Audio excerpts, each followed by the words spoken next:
Let me find some How's elevator everybody's music feet? to play in the meantime. Did you just ask how's everybody's feet? That's an important question. I mean, they're fine. Wouldn't you like to know how my feet are? I said weak, but I mean, I didn't want to just immediately correct it because I knew it was going to go places and it was going to be That's like what Jake feet can are let me down. for. Yeah, I got some new hiking shoes this week because I'm that's going like to Twitch TOS level stuff. Yeah, I'm going to Europe in a couple of weeks. We're gonna do a lot of hiking, so Oof.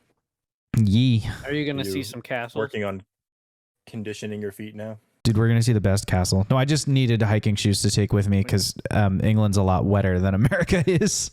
What's the best castle? I will tell you when I come back with photos and video and stuff from it. I'll Sounds share it good. on stream. White Castle. Ooh, got him.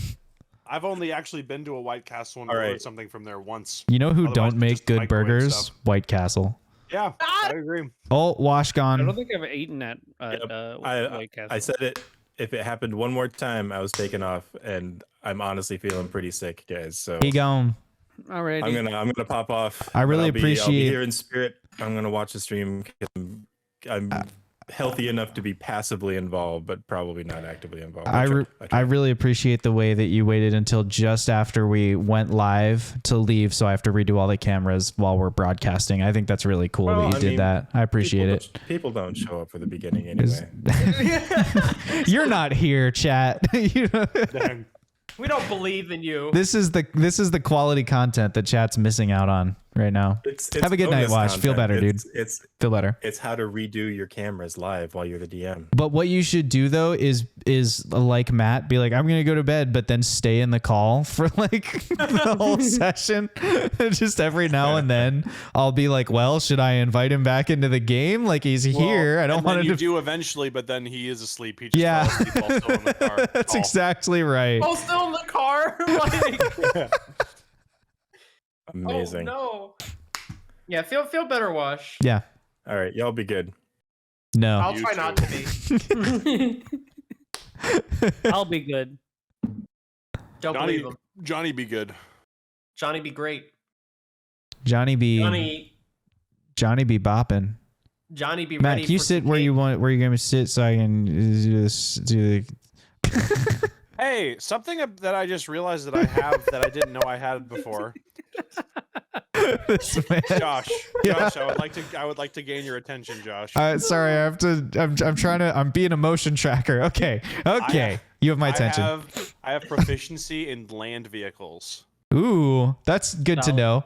We'll keep that in mind for the For the future. Cypher truck. Yeah. For the Cypher truck. You're Okay. clearly the designated driver. Oh, oh no. Well, also worth considering, like it, when he's not like had a drink called Unholy Volcano, like he is your kind of high intelligence sciencey dude, so it kind of makes sense. Just a little bit. Yeah, Is driving street smarts or book smarts? Both. turning on the helps to know the vehicle rules of is the road book very well. smarts. Traveling, like getting somewhere in the vehicle, literal street smarts. True. So it's a wisdom check. You're a wisdom check. I don't know, because here's the thing. I think there's different styles of driving that support either way. So like, I feel like I have good driving instincts, and therefore like I'm high on the wisdom stat when it comes to driving.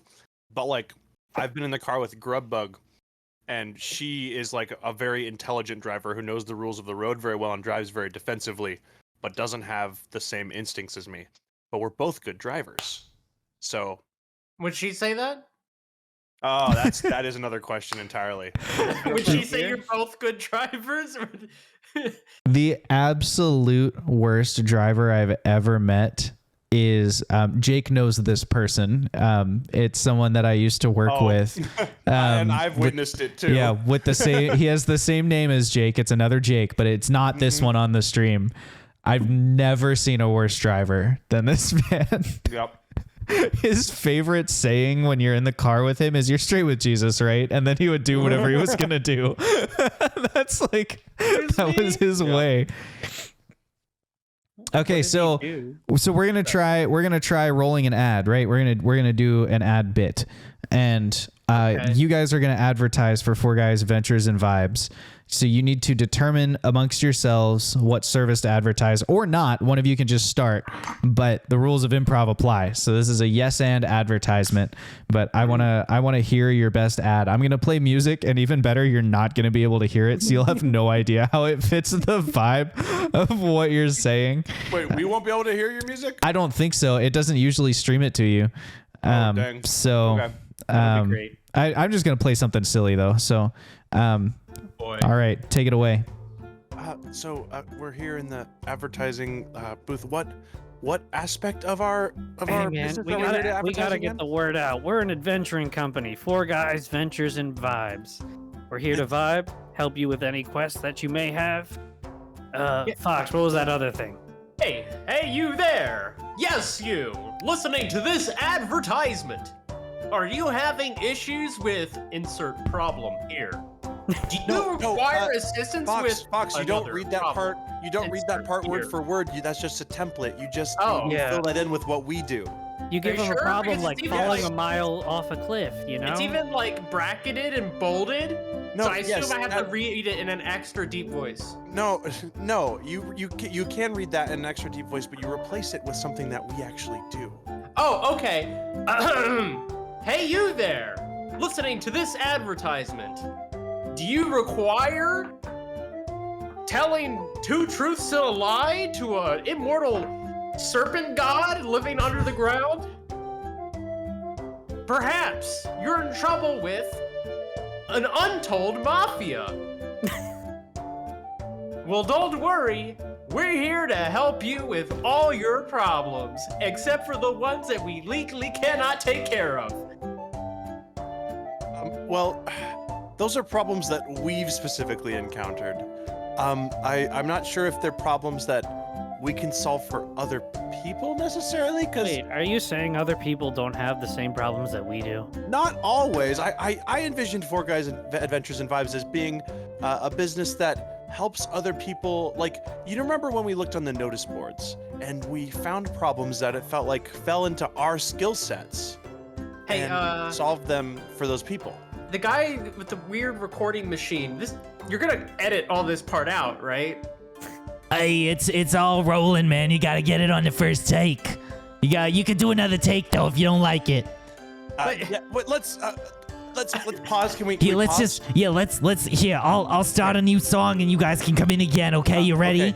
Okay. Rolling in I'll take 3, the lead this time. 2, Oh, okay. go. Hello, we are Four Guys Adventures and Vibes. Even though you hear 3 voices on this call at this moment, or you will eventually in this advertisement, there are 4 of us. We promise. At least 4 of us. We are here to solve any of your adventuring or monster control or general town superstition problems. And we are here to do that for the greater good and at a low cost that's affordable to you. And then, Zoth, you can go ahead. Oh, yeah. Yeah, and if you have any complaints, you can take it up with the OR department. That would be Orc Relations. Is that We will handle any customer complaint that you have and see if we can address that promptly. If you're not vibing with our service, we'll make sure to give you a nice vibe check. I think that's good. I think we nailed it. Yeah, man. You that was gotta great. land the plane. So if you ever need another service requiring specifically 4 guys and perhaps a little bit of vibes, make sure to get a hold of us somehow. We'll be riding around in our cipher truck just kind of randomly. If you run across us, get a hold of us. Coming to a town near you. Please do not physically grab onto us. Just figuratively get a hold of us. And cut. That was great, guys. That was great. Let me take it to the studio and next week we'll have it all polished up for you. Thank you. We really appreciate that. Yeah, How you does it got like get a dial broadcast? over there that makes it better, right? You guys, that was great. It was quality work. Thank you. We try. I just hope Jeb agrees. So do Four Guys, Adventures, and Vibes. Shall we do the character intros now? I guess we can. I mean, we can just We got roll 2 minutes technically. Yeah, I don't want to like the people okay. might not even be here yet. You right. Tell I the didn't see people. the Tell the time. people. Yeah. Oh, I need to Tell- turn on my. I'm gonna light my And candle real tell quick. I'll be back. Hey, I'm doing an experiment for those of you in the Discord call with me. How well does Discord let you hear this, or does it like mangle it? I can hear it pretty well. You can hear it okay, Yeah. Matt? Yes, I could hear Okay. it. I'm adjusting my lighting because I just realized I had the light. You just were staring kind of weird at your camera, like, I gotta make this statement. Those keyboard presses were pretty ominous. It was foreshadowing for tonight's episode. Why We'll would see. you foreshadow? Yeah, why would I do that? What makes you think I would do any foreshadowing for tonight's episode of That's very rude of you. the Knowing That? You know what I should do though for tonight's episode? I should probably pull up my notes though. Yeah. That's a thing that might be helpful. You know? Your thing that might be helpful. Aw. Josh is the thing that is very helpful. Aw. No. That's not what I said. I said might. And that's not what I said. I said is. Aw. I agree to disagree. I agree with Jake. I think I'm pretty great. Yeah. Aw. This is my only contribution while I'm busy looking at notes. Not actually- Yo! Hi, Wash. Yo, we got a Wash Brunello in the chat. Wash, did you hear the ad? What'd you think of the first ad read? Please don't kill my character. That's priority straight. I was joking about it earlier. I was like, oh, if Trevor's not here in time, I'm going to kill off Zothkug. So I can see why you would feel such trepidation. I promise probably not to maybe kill your character, probably. Maybe. 60% of the time, Jeb lives all the time. That's a very true statement. That's right. That's right. You can't say Yeah, that meant something. What you just said. Yeah. Thank you. Yeah. I didn't think it did, but since But now that you've validated- clarified. yeah, We're all fluent in Matt. What? River runs in, Matt. What?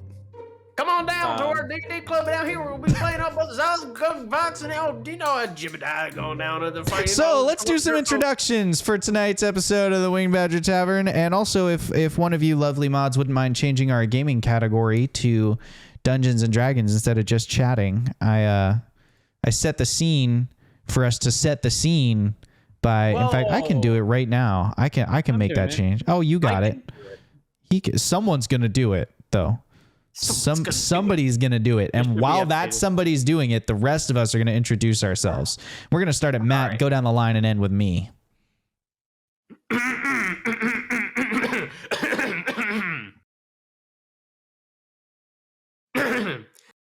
Hello, I'm Matt, and I play the character named Fox in this D&D campaign, who perchance is a rogue changeling who may or may not be in dire straits. And that is all. I am Jake, and I play Alan Woodrear, the Azamar Barbarian. And Alan is ready. I think he's about to wake up from sleeping, so that's kind of cool. But yeah, anyway. I'm Trevor. I play Zothkug, the orc cleric, and I too was exhausted last night and have woken up. This is in game, by the way, not in real life. I'm pretty well rested today. No, he's asleep. He hasn't woken up yet. Nobody tell him that he's still dreaming. Trevor, wake up. Hi, I'm Josh. I'm the Winged Badger Game Master, and I'll be running tonight's Dungeons and Dragons session in the magicless world of Urada. Well, the mostly magicless world of Urada. We got some magic leaking back into the world here a little bit, despite chat's best efforts. And we have added a new chat command, the recap command. You can type !recap and get a recap instead of us telling you the recap.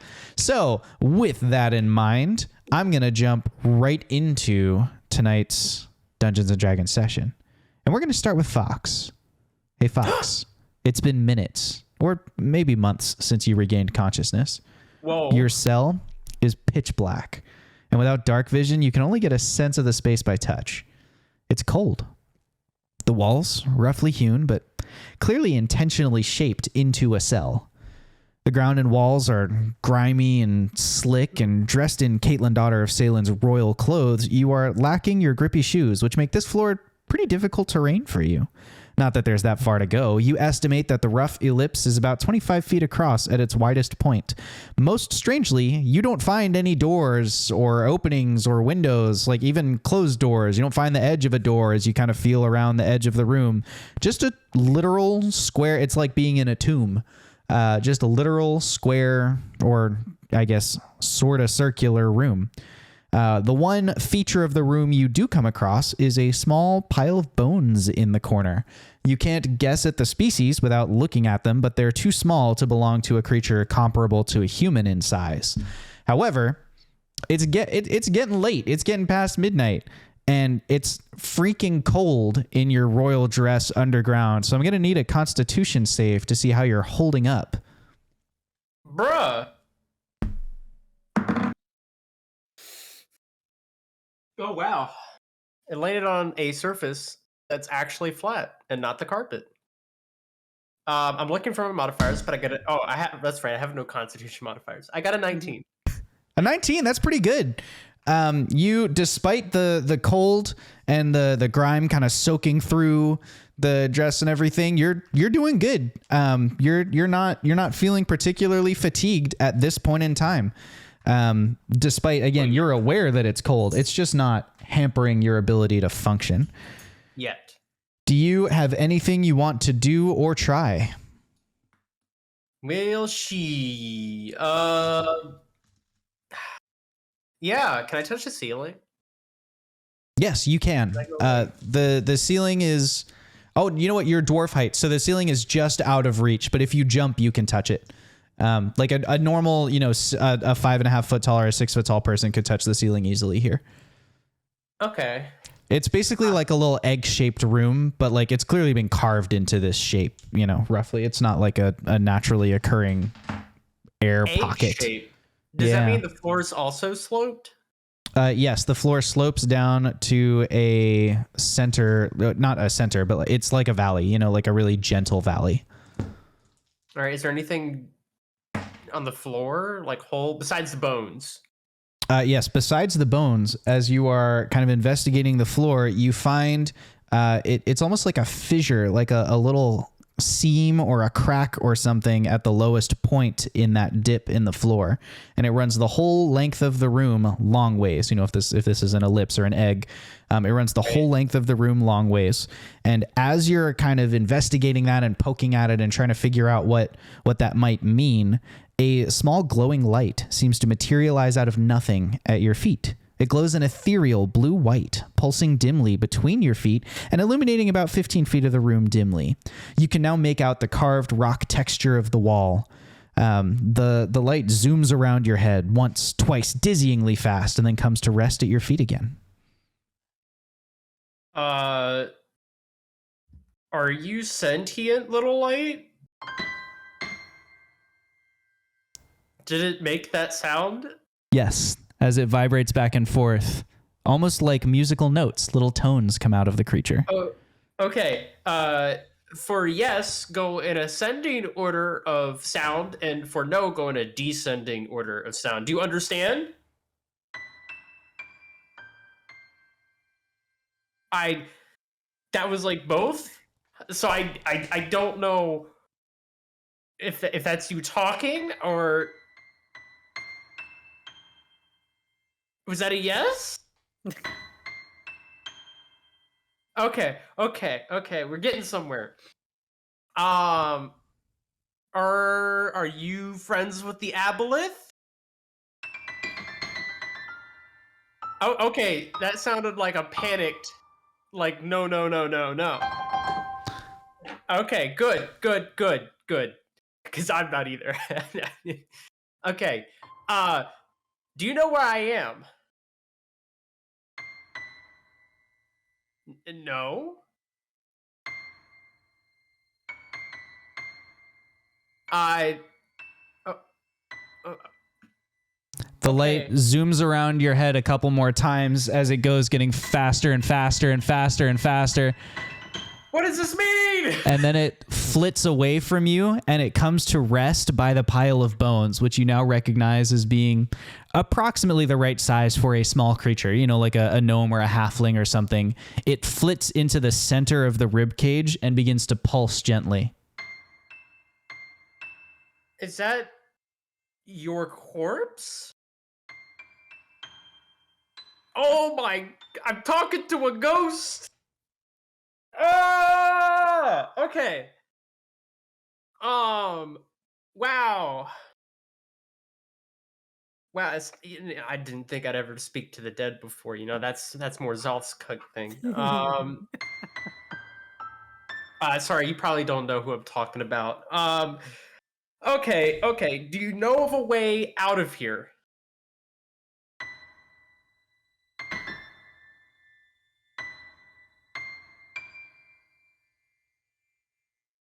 Yes?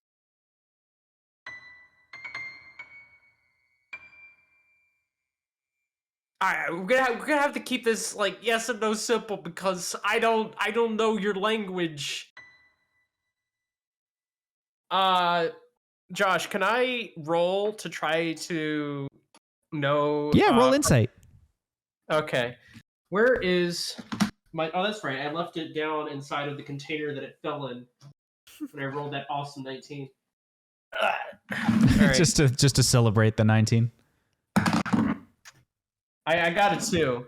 Because it didn't roll. It just hit the desk and then just I gave it a performance roll to try and help you as well, but it rolled a 1. So yeah, well, you're gonna have to do this as Matt the player. There's nothing I'm giving you in game. Okay. Oh, right. Is there besides bones? Is there like anything else in the room, like stone, little tiny pebbles, or anything? No, the floor is pretty smooth. I mean, it's rough texture, but it's not like there's loose bits or anything like that. All right, I'm gonna pull off a metallic bit of the princess's clothing because I'm sure there's got to be some sort of clasp or something. Sure. I'm going to scratch an X on one side of the room and a circle on the other. I'm like, okay, this has got to be a lot more clear for me and you. Okay, the circle is yes, and the X is no. Okay? Do you understand that? It flits over to the circle. Great. Okay. This way, no matter what you're talking about, you can at least give me the general idea. All right. It floats into the middle of the two of them, and then it kind of like does a little like it kind of rolls over in place. Do you remember your original life and or name? And it flits over to the yes. Okay. Okay. I'm going to go ahead and write out the common alphabet on the floor. Okay.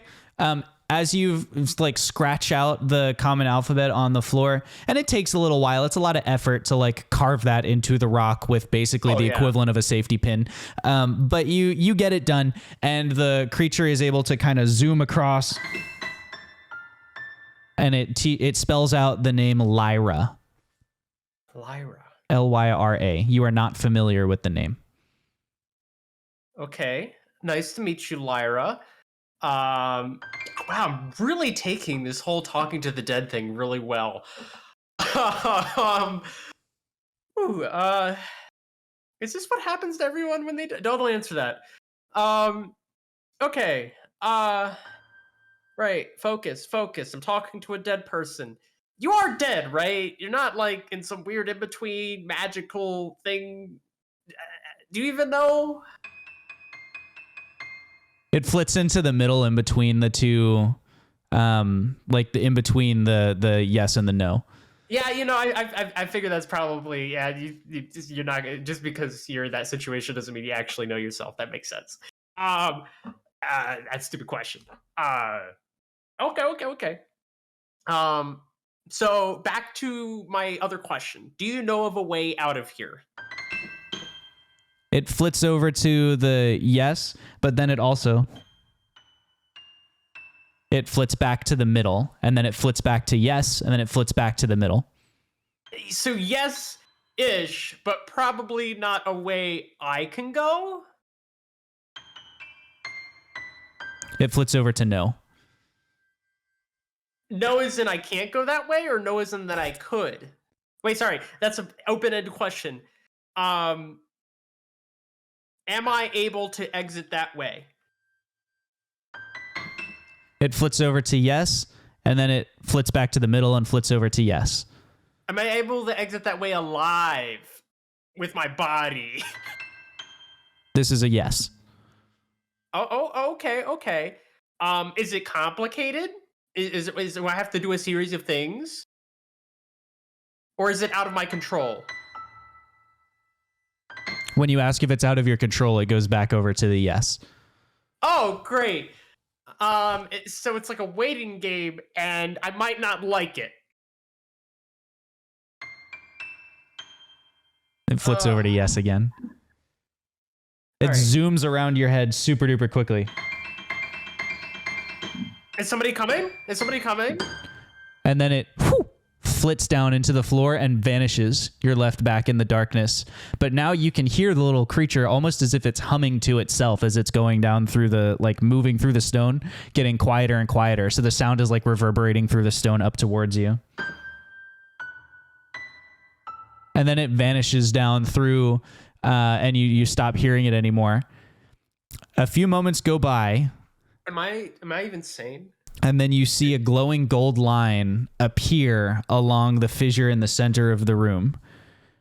You can't tell exactly what's happening at first, but then the ground beneath your feet shakes, rumbles, begins to split apart, and the floor begins to just almost like earthquake open, like a fault line in the middle of the room. And it's slow enough that you can just step to the side and not fall through the hole, but it doesn't appear to stop splitting. Like, you're pretty sure eventually the floor is just going to be gone.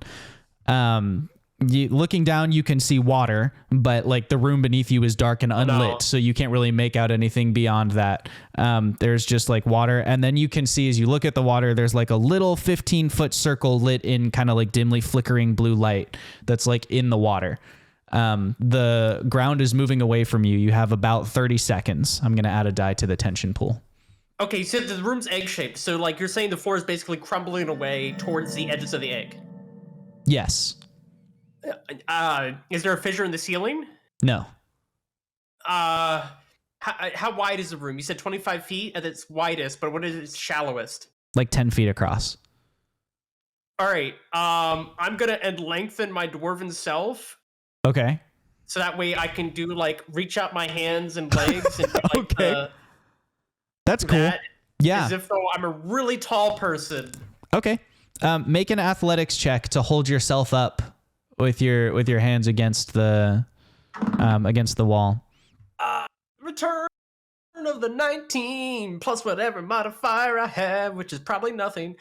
Non-nat 20. Non-nat 20. All right. As the floor vanishes, you gain an extra 3 minutes to decide what to do of holding yourself up, literally stretched across the 10 feet chasm that is now open beneath you. Looking down, you are able to see slow moving water is what's being lit by that blue kind of glow. It could be a lake. It could be a river. You can't really tell how wide it is because there's, a down that you have to fall before you're in the open cavern space. So you can't see, to the sides as much, but you are confident that the distance is about 6 stories. Even as you are like kind of glancing down, the light that you were looking at streaks away in the water out of sight. The floor itself is now gone. Okay. Now, is the whole room does it look like the whole room's eventually going to disappear? No, it's like just the floor went away. The walls are the same, like that part's unchanged and the shaking has stopped. It seems that whatever is happening has happened. Like it seems done. You also can see, like, now that you're kind of paused and taking a moment to look at things, you see a small gold glow from somewhere out of your view, like just the light kind of reflecting off the water a little bit, and then that too fades away. Okay. I'm going to kind of walk down. I figured now that the hole, right, walls of the hole match the walls of the room. Yes. Okay. If I don't see any gaps or openings along the walls all the way down, I guess I'll start making the arduous task of going down without falling the best I can, because I don't know what else to do, because I don't want to stay in here. Okay, roll athletics. I knew the 19 was too good. I got a 5. All right, so you start making your way down. You make it a few feet before you basically slip, like it's grimy and slippery on the walls. And so your hands slip and you are about to fall the 6 stories to the water beneath you. You have a couple options here. If you want to fall or dive stealthily, you may attempt to do so. It will be an acrobatics DC 15 to demonstrate enough diving skill to roll your stealth check. Alternatively, you can just attempt to dive into the water in an attempt to lower your fall damage with an acrobatics that starts at 12, and then the higher you roll, the less damage you take. Okay. So either way, I want an acrobatics roll, but if you want to roll stealth, let me know, and that's what we'll roll for. I would like to roll stealth. Okay. So acrobatics check with a DC 15. All right. And it is an acrobatics. It is an acrobatics. Okay. Let me Acrobatics pull is for going down. Athletics is for going up. I love that simplest approach. And good thing I have more than I do athletics. But it doesn't matter, baby! Highs and lows today. Okay. Which end was that? 20. All right. You don't need to. So you're going to take no damage because your dive is so good. You do still need to roll stealth. But with the nat 20, I'll give you no damage from your fall. The stealth, on the other hand, The other end of the die?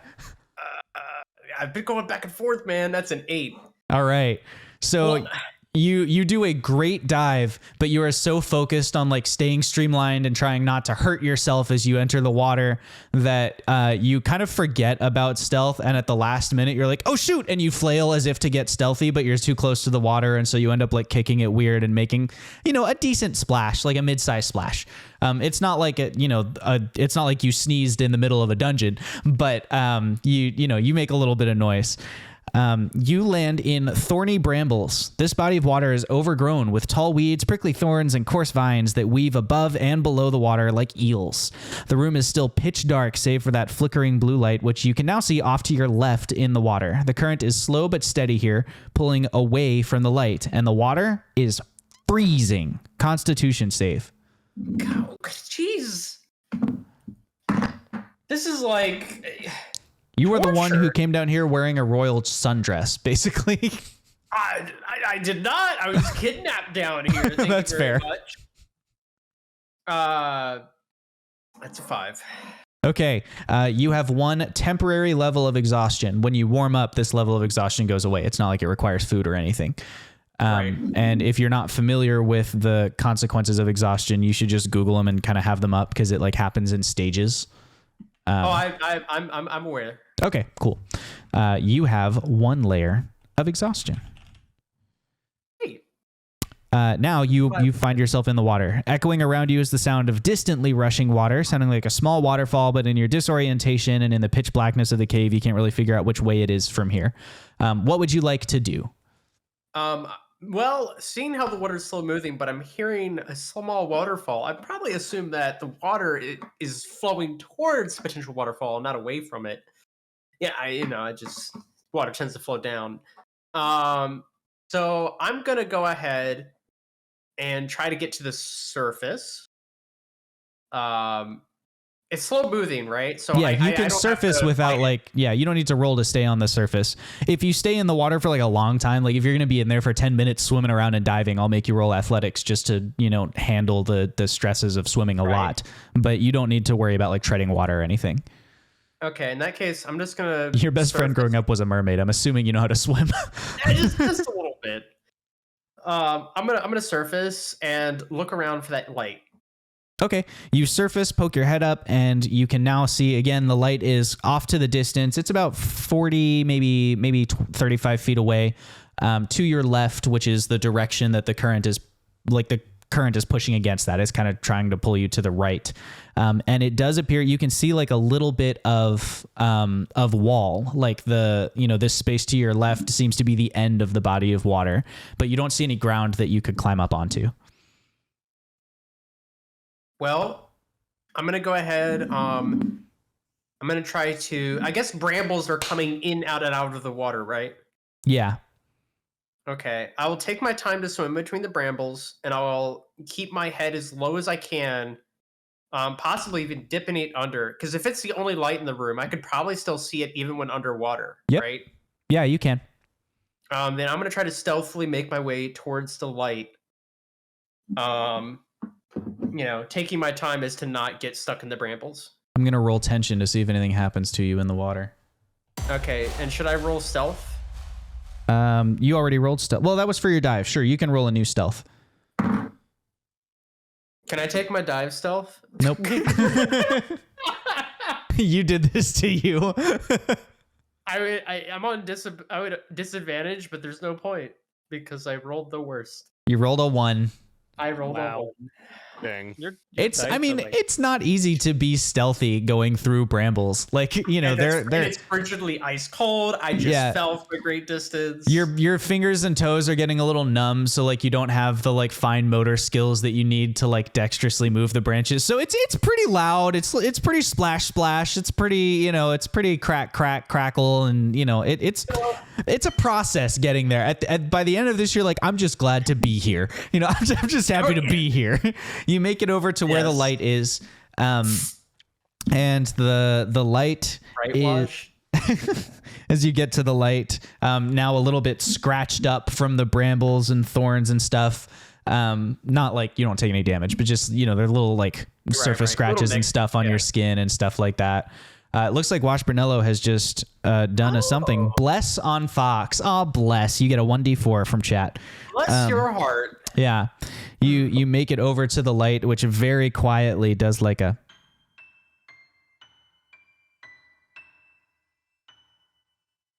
Wait. This golden light. No, this is the blue light. The golden light is gone. Okay. Hey, left hand, yes. Right hand, no. You don't have to say anything right now, but just for future reference. Is this the way out you were talking about? It goes over to the yes side. Okay. It flits back so that now it's right up against the wall, so it's like half in the wall, and you can now see that where it is on the wall, there is a small hexagonal depression in the wall.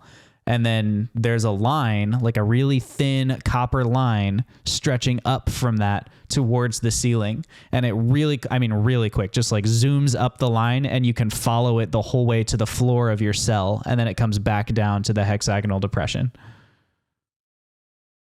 Okay, so this was the key to my room. Nice. Okay. Is this a key to anything else as well? Okay. Is this should I be afraid of the fact that I'm in the water? Was that a yes? Okay. Message taken. So I'm gonna see if is there a ledge near where that key indentation was? I mean, there's stuff you can hold on to so that you're not treading water, but you are still you'd still be in the water. In order for you to get out of the water, you would need to go to the other end of the quote river. I mean, you can't really tell if it's a lake or a river because you can't see the whole way to the other side. But the light that it's casting, kind of reflecting off the water, you can see very dimly off in the distance. There's something, opposite the wall. Like if you put your back against the wall, you'd be looking at some kind of island or land structure. All right. Could you point me to the safest place for me to get out of the water? And the little creature kind of like flits around your head and then goes underwater, and it leads you down deep enough underwater that you're under all the brambles and stuff, and then just goes in a straight line to the center and pops back up again. I'm assuming you're just following it, right? Sure, at this point, yeah. Yeah, so you follow it, and it leads you to the center, which is there's like a shore here, and you can distinguish by touch that the surface is like a grimy stone. It's kind of difficult to gain purchase on, and especially with you being so cold, you're going to need to make an athletics check to actually clamber up onto the island. 5.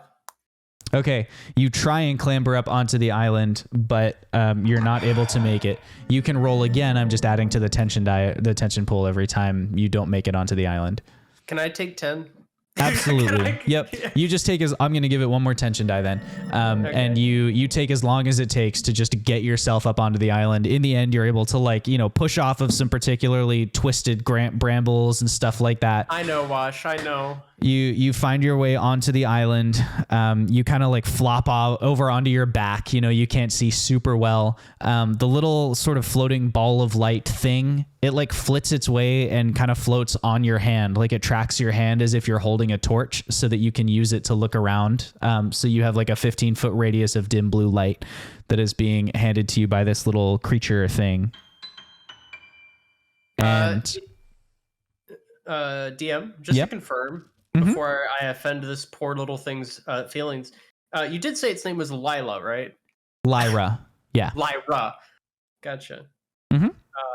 All right, and you said you were about to say something. I'm sorry. Oh yeah, I was just gonna say, and you travel a few steps forward, about to explore the island, but you've only made it a few steps when shifting ground beneath your feet makes you pause. Not earthquakey, the ground itself is kind of slipping and rearranging. You slowly move 1 foot, and you hear the jingle of metal. Crouching, you realize that you stepped onto a literal pile of gold. Coins, bars, trinkets, all tossed into a gigantic pile, reminiscent of how you imagine a dragon would hoard stuff. Except you're way underground, so there's probably not a dragon here. Probably. Ahead of you, there is some kind of giant stone obelisk thing, easily 4 stories high. You can't even see the whole way to the top of it because of how dim your little torchlight is. And it splits as it gets closer to the ground. It splits into 4 pillars that form the corner of a square, and beneath them the treasure pile swells up, and at almost half the distance, half of the 2 stories that is covered by these 4 smaller pillars is full of more treasure and trinkets and weirdness. And you can see beyond it, there are several other similar obelisks that kind of break into 4 obelisks at the corner of a square. Is this cursed, little buddy? Lyra?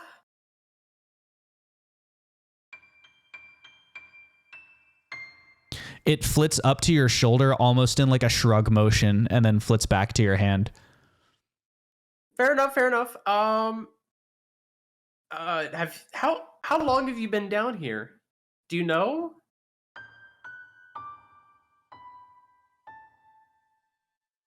I'm gonna take that as either you don't know or way too long. Okay. Right. Shoulder angels. Do I take any of the gold? On the rare chance I actually get out of here. Our company will make enough money. We don't need it. I would feel the need to disagree with the other angel because of the nature of those things, but no, I completely agree. Before you make this decision, I will tell you there's more than just gold here. There's trinkets, and there's relics and other cool stuff.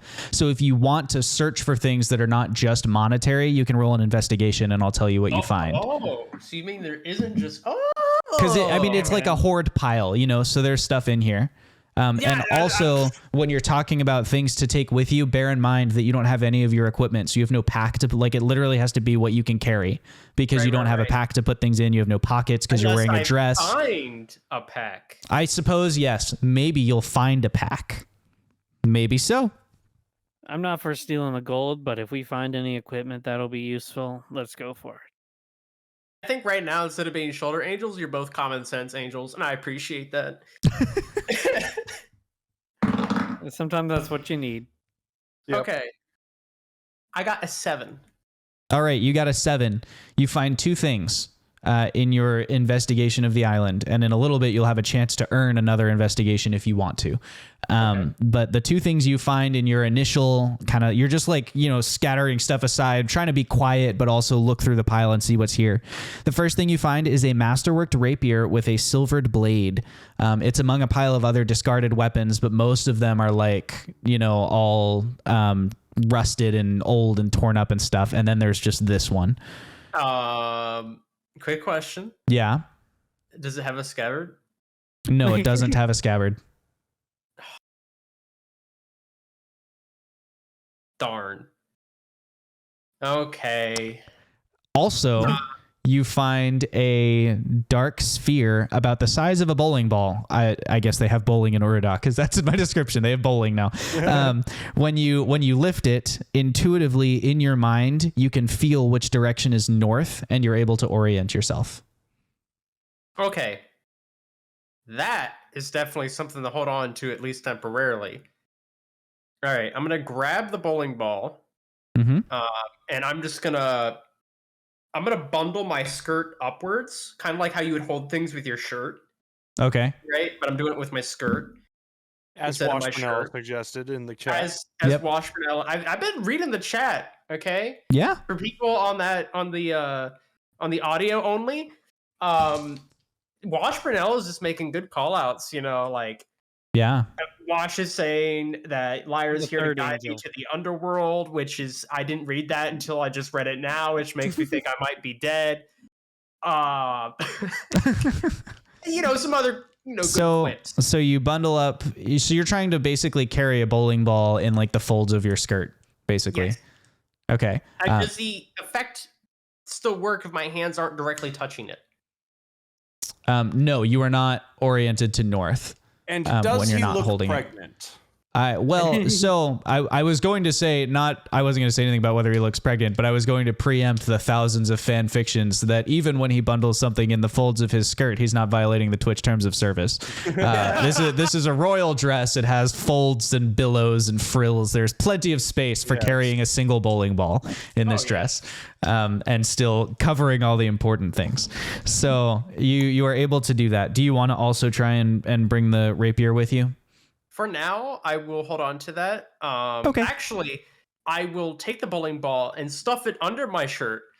Not because of the pregnant comment, but the pregnant comment made me think that's actually a really convenient way to hold it where I'm conveniently always touching it. Unfortunately, royalty in the Dwarven Kingdom of Gaim have to wear like corsets and stuff. So like, there's not really a way to stuff it under your shirt. Like they don't have like a shirt over the corset. It's like then it wouldn't be touching your skin. I mean, you could put it there, but it wouldn't make any difference. It's like a like a waist trainer type thing, Okay. Well, I actually did a bunch of research on like Renaissance, like what royalty wore in Renaissance times, not for this, but like to help dress my characters believably in this campaign. So I'm glad that you did that homework. Yeah, rip you, I guess, but rip me. According to Washpernell, corsets have a cord in their sides. You have rope now. There you go. That's true. I'm going to go ahead and stuff the bowling ball just under my shirt because I feel like that's easier to carry than me having to hold on to my skirt. That's true. To carry it. Sure. Okay, you do that thing.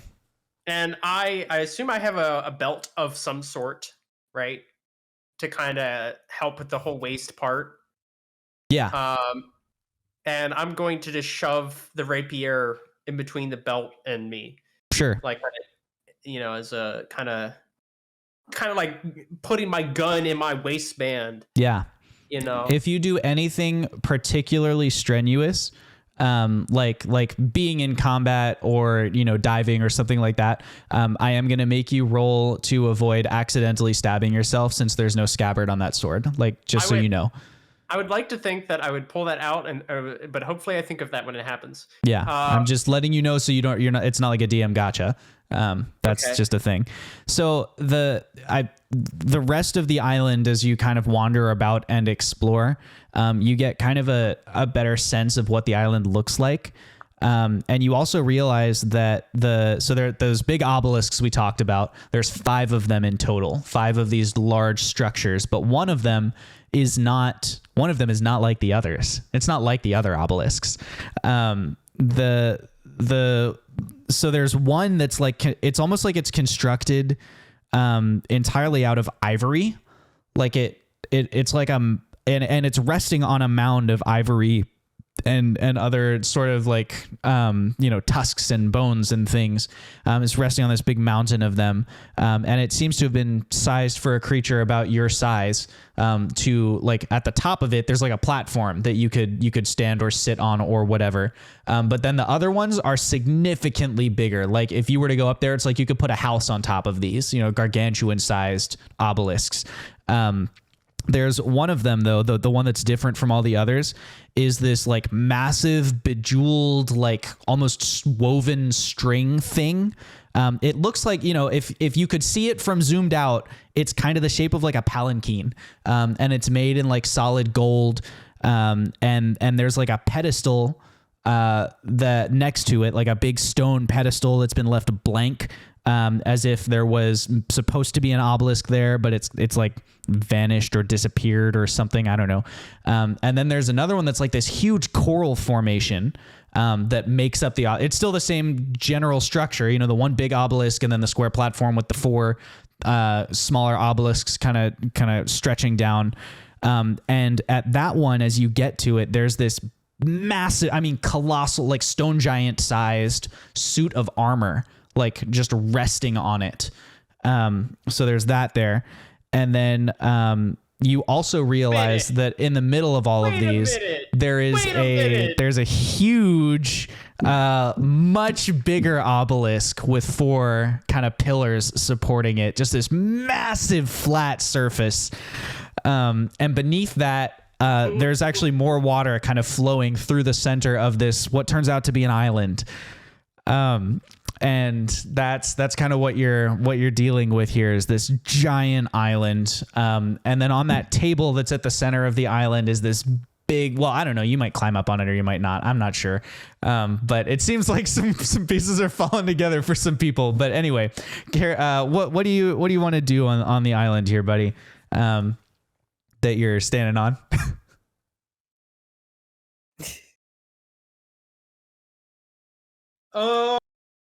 Did we record that? Oh, that was recorded, right? Yes. No, Are don't, you no recording? spoilers. No spoilers, but okay. Yeah, it's in there. Okay. Well, there's a shout out for all you who recognize this. If you know, you know. If you know, you know. All right. I guess the easiest way to get up onto the surface is probably climbing the ivory one. Seeing how that one is conveniently human shaped. Yeah. As you climb up that one, you realize that it's a literal throne of bones is what you're climbing up on. It's like this giant chair made up of skeletons, and it rests on a pile of skeletons that are used to get it to the height of the table. As you make it to the top of that basically throne of bones, you realize that you're looking across the top of a gargantuan stone gaming table. At the center of that massive stone table, there are 2 things that you can see. The first is... I need to scroll to see what it is. The first thing you see is a huge glass sphere. It's as tall as you are. There's this giant glass sphere. You can't, the glow of your blue torch reflecting off of the sphere back to you is the only thing you see in it. It's not like you see swirling mist, it's just the glow kind of reflecting off of it. And then next to it, you see a huge deck of cards. I am trying to remember. Anything that could be used to me right now. And the best part is I can't, which is, I guess, more realistic because you know. Okay, so a giant glass sphere, right? You said, Yeah. and can I see through it? Yeah, so you walk up to the glass sphere, walking across the top of the big stone table, and when you come even with it, the light now is illuminating the interior of it, but you cannot see through it. It's almost like you're looking at like a. Have you ever done like the soda bottle tornado thing where it's like liquid and then in the middle of it is like a spinning something? It's like that. It's like full of liquid with some kind of turbulent displacement in the middle of it. Okay. Okay.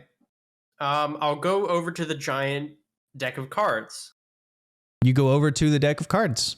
They're like real big. They're like, again, as tall as you are is how long one of these cards is. They're clearly meant for something significantly bigger than you are. I'm gonna look around. Is there anything here at the table? Yeah, so resting on the table are a couple more like kind of treasures and loot things. They're almost in like a neat pile at the center of the table. They're on the other side of the glass orb, which is why you couldn't see them to start with. Okay. You look over at this pile and you roll an investigation check to see how many of the things you can identify. There's all sorts of cool stuff in the pile. Oh, thank God. Okay. That's going to be a 16. All right. You are able to identify two more objects. The first one is a flask of viscous liquid. When you hold the flask up and you kind of look at it to try and figure out what it is, you realize that you can see the world on the other side of the glass as if it was lit by dim light, although it's blurred and refracted weirdly by the, like the flask is old and there's, dust on it and stuff. But you can see as you look through it. The other thing that you find is a pair of boots. Okay, I'm gonna look at the pair of boots. Do they look special in any way? Like, are they decorated? Do they have any writing on them? Yeah, so they have. Do you read Elvish? Beep, boop, boop, boop, boop. No. Okay, so they have a bunch of things written on the side in Spanish. Because we established that Elvish is Spanish in our world. So they have a bunch of writing on the side. You can recognize that it is Elvish, but you do not understand any of it. Right. But they have like some script kind of moving up the side. But they're like, they're like traveler's boots. They're kind of outdoorsy, hikey type boots. Okay. Shoulder angels. Yes. What are the chances that these boots are cursed? Put your hand over them. I gotta get the vibe of them. I put my hand over them. Can we make a vibe check? Yeah, I'm gonna channel the inner Zoth in me and do a vibe check. What do I have to roll? You are not trained in Arcana, right? No. Then you can't do that thing. Can I just do like a dumb person Arcana check? Roll insight with disadvantage. Okay, I was about to say where I'm not actually doing Arcana check. I'm just roll insight with disadvantage. All right, let's go. That will be plus, wisdom. Okay. 6. Vibes seem fine. Vibes seem fine. Vibes seem fine. Man, put on these boots. I believe it may be with in such a terrible spot right now. I believe it is worth the risk to put on the boots. Do they have like the special like layer that helps them not Oh like, yeah, I'm gonna slip? touch the bottoms and like rub my hand. Do they feel like they're grippy? They have a significant amount of tread. Sure. They feel very grippy. Oh yeah, I'm putting those on. Okay. You put the boots on. You may add to your inventory boots of elven kind. While you wear these boots, your steps make no sound regardless of the surface you are moving across. You have advantage on dexterity stealth checks that rely on moving silently. Poggers! Let's put on the Pogger report. Green Day Paggers for sure. Green man, I Day told you. Paggers. These boots pass the vibe check. Elvish boots of super sneak. That's a better name. We're changing the name. D&D got it wrong. Yeah. True. Elvish Boots of Super Sneak. All right, always quiet. Got you. All right. Well, keeping those suckers on. And what was the other object I got? A flask of viscous liquid. When you look through the glass, the world you see on the other side is lit as if by dim light, though it is also blurred, refracted strangely by the ages-old dirty glass. How much volume would I say this contains? Like, is this like a milk carton, or is this like a quart of milk, or is this like a pint of milk? This is like a mug. Okay, I will take like a sip of it. I'm gonna pop that baby open. Oh, I'm Oh, assuming we're it's like a drinking quart. strange liquids now. I should advise against yeah, that. I was about to say both shoulders seem to be in agreement to not do this one. I think it's too late. I think the You're man's at the committed. thoughts of me, shoulders. I think the man's committed. I think the man can roll me a wisdom Lyra. save. Lyra, you got my back, right? See, Lyra got my back. Wisdom save, you said? I said wisdom save. All right, I gotta roll disadvantage. Ugh. Disadvantage? Why, Because he's exhausted. bro? Dude, I had like an okay one, and then I rolled disadvantage. And then I didn't have an okay roll. So how's everybody feeling about uno, dos, tres? I'm feeling like you get to take a fantastic 2 points of psychic damage. It's almost like you just, it's like a headache, like a mild headache occurs. But you also find yourself with superior dark vision for 1d4 hours. You can roll it. 1d4. Yep. Where my d4 at? Ba-ba-da-ba-da-bow. I'll tell I'm us. looking for that d4. Ba-da-ba-da-ba-da-bow. I'm rolling It looks a like a D4. triangle. I'm rolling that d4. Ba-ba-da-ba-bow. And I just found it. He just found it. So You I said can have how- dark vision. What was that? How many- 1d4 hours to figure out how long you have Oh. superior dark vision, And just- which 2. okay. So for 2 hours, you can see in total darkness as if it were dim light for 120 feet in every direction. You cannot distinguish color in darkness. So they're just various shades of gray.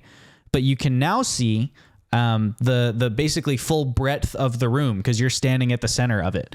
And the room it's a little over 120 feet radius, so you can't quite see to the far end, but you get the gist of it. You're on an island. The island is sized for 5 gargantuan creatures to play cards, and it's covered in loot piles. And then on the table, there's like this smaller loot pile in the middle of it. You also can see that the water, it's almost like a moat around your island. Although the island itself has one jagged line through it that the water also flows. So it's like the island it almost looks like a Pokeball, where it's like the island has the line across the middle and then the table is right where the circle in the Pokeball would go. Okay. And to the north and south, there are tunnels that extend. You can't see where because you can't quite see that far, but like the water is coming in from those two sides, like flowing inwards, and you are at the lowest point. So like both sides are flowing towards you. You also, now that you've got your eyes kind of working for you as well, go ahead and roll perception to see if you can distinguish with the rushing water. Let's see if you can get any more information about that Oh, stuff. you're gonna love this roll. Oh yeah? Yeah, because even though it's what's the word for it, disadvantage, and I rolled it twice, Yeah? I don't think I could have really rolled any lower. Oh yeah? Is it a 1? No. Okay, so you could have rolled lower. Yeah, but not really. You know what I'm saying? I got a 6. Not on the die. Okay, you still after can't distinguish modifiers. where the waterfall sound is coming from. Okay. You also notice that to one side of the room, there is some light way off in the distance. Like clearly there is another tunnel that exits this room. If the water is going north and south, then east is like some indeterminate length of tunnel. You can't actually see the tunnel. And then way at the end of that tunnel, you can see some glowing gold. And it's, it's changing, it's flickering. It could be torchlight, it could be some other dynamic light. There could be someone moving in front of it, but like there's gold light that with some shadows moving around it. Just like a really tiny pinprick way off in the distance there. You also hear a splash in the water, as if a creature were swimming in it. What direction? Just around. All right. I'm going to stop for a second, sit still. Does my mind feel gravitated towards any particular direction? Like, is there something with psychic energy nearby? No, Is you do something not. pulling on my mind? No, you do not feel anything pulling on your mind at the moment. Okay. I was hoping to find something that was psychic in the treasure piles. Okay. This is a really tough decision. There's so many valuables. The longer you wait, the more tension die I'm adding to the tension pool. We're up to 4. And some of the tension die are giant. Giant tension. They look like they look like they're varying sizes on the table. I gotta say, I feel like there's a double entendre with the word giant in that, and I do not like it, whether I was intentional or not. So I'm going to go ahead and quickly. Large. How long would it take me to traverse the table from one end to the other? 1 round. 30 feet. Oh, so the table's not that wide? It's like a gaming table, so it's, shorter with more sides. Like it's a 5-sided gaming table. Okay. I'm going to go ahead and run around and see if I can't just quick glance, because I assume there are probably about 5 piles of treasure. Yeah. About 5 piles of Trevor. There are 5 piles of Trevor. And in the piles of Trevor, roll. No, you don't have to roll. I'm going to have Jake roll. Yeah, or Trevor. You asked. Trevor asked. I'll have Trevor roll. Jake, you can do the next one. Piles of me, Yeah, that's true. They are piles of you. Trevor, roll a d4. Okay. 2. 2. Very well. You come across a long javelin. Heck yeah. The javelin that you are gazing upon, it's ornate. It's like a what am I trying to say? Like a display weapon or whatever, like a ceremonial. It's like a ceremonial javelin. It's the whole thing is made of bronze. But you can see carved into the sides of it. You can see the holy symbol of Gomteus carved into the side. And then you can also see like a big old thundercloud carved into the side of it as well. And at the kind of length of it is covered in runes. And then at the very back end, it says, oh, sorry, this one doesn't say anything. That's why I was looking for what was written on it. I'm reading item descriptions and this one doesn't say anything. I was like, where's what it said? This one doesn't say anything. So it's just the runes running down the length of it. All right. I'm going to go ahead and pick it up. You do. Do I see any container of any sort within my visible range? You've got about a quick 360. You've got about a mug-sized flask. Well, it's still got some potion in it. You got like a half mug. Nope. Okay. I'll pick up the spear and just hold it in a hand then. Okay. Or javelin. Cool. You've got add to your inventory javelin of lightning. Ooh. I'm not going to tell you how it works though. You're going to have to figure that out with some investigation or trial and error. But it's called the javelin of lightning. And what was probably just a cosmetic name? Like it probably just has a lightning bolt etched on it. what should I call the rapier? The rapier is just +2 rapier. Okay. No, it's the rapier of man. And it has +2 to hit and +2 to damage. Ooh. Right. Okay. And on that case, I feel like I'm running out of things, so... Yep, at that very moment, the splashing sound comes to the shore, and you hear something slap onto the surface of the rock and begin pulling itself up. That's not good. Can I tell what side? Yeah, you can tell what side.